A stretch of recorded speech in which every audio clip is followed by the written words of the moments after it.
Balance of power. Definitions of balance of power.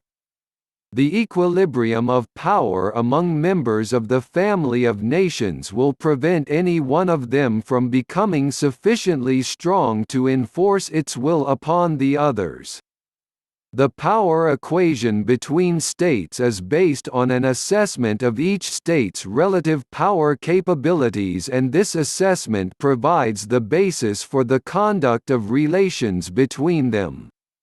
Balance of power from a historical perspective. From 1648 Peace of Westphalia to 1789 French Revolution was a golden age of classical balance of power, when the princes of Europe began accepting balance of power as the supreme principle of foreign policy. Evident use of balance of power is also noted in the mid-17th century when it was directed against the France of Louis XIV. Balance of power was the stated British objective for much of the 18th and 19th century, and it characterized the European international system, for example, from 1815 to 1914. The Concert of Europe, from 1815 to 1870, provides another good example of major European states striving to achieve balance power. The increasing power of Germany began seeing a bipolar set of alliances form, leading to the World Wars. After World War I, the balance of power system was attacked by proponents of cooperation and a community of power. International relations were changed radically after World War II by the predominance of two superpowers, the United States and the Soviet Union, with major ideological differences between them. After the 1960s, with the emergence of China and the Third World, a revived Europe and Japan, it re-emerged as a component of international relations. With the collapse of the USSR in 1991, the United States, as the sole remaining superpower. Some balance of power techniques. 1. Alliances and counter-alliances. 2. Armament. 3. Disarmament. 4. Intervention. 4. Intervention, Soviets and US incursion into Afghanistan, and non-intervention, France and Britain did not interfere in the Spanish Civil War of 1936. Kinds of balance of power. Simple or complex. Simple balance of power requires parity between powers, but in more complex situations competing for powers can achieve balance from additional sources. General or particular. General balance of power lacks a preponderant power, whereas particular balance of power can imply regional preponderance.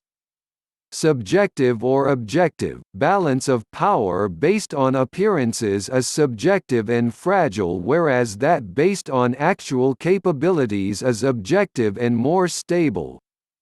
Fortuitous or contrived. Fortuitous balance of power is not based on particular policies, whereas contrived balance of power is based on conscious policies of either or both sides. How is power balanced?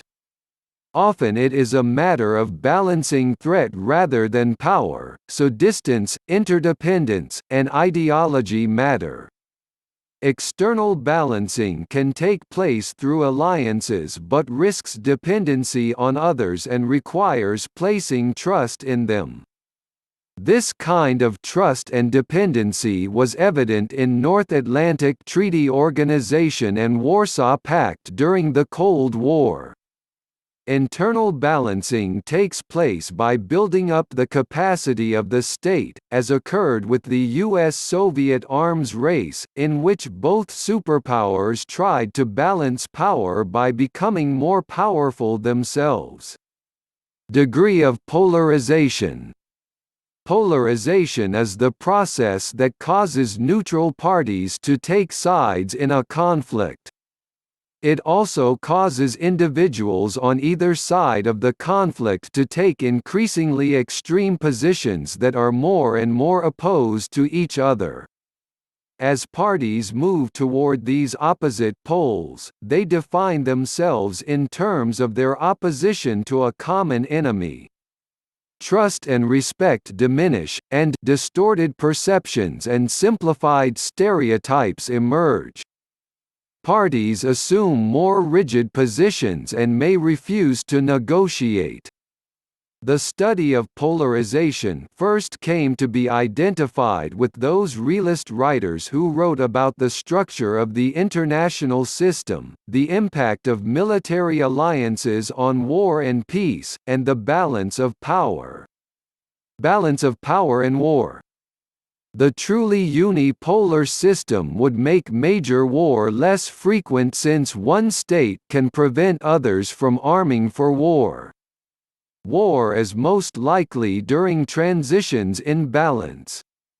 Rising power gains strength, challenges previously superior state, and, given the newness of capabilities, war occurs because each side thinks it can win.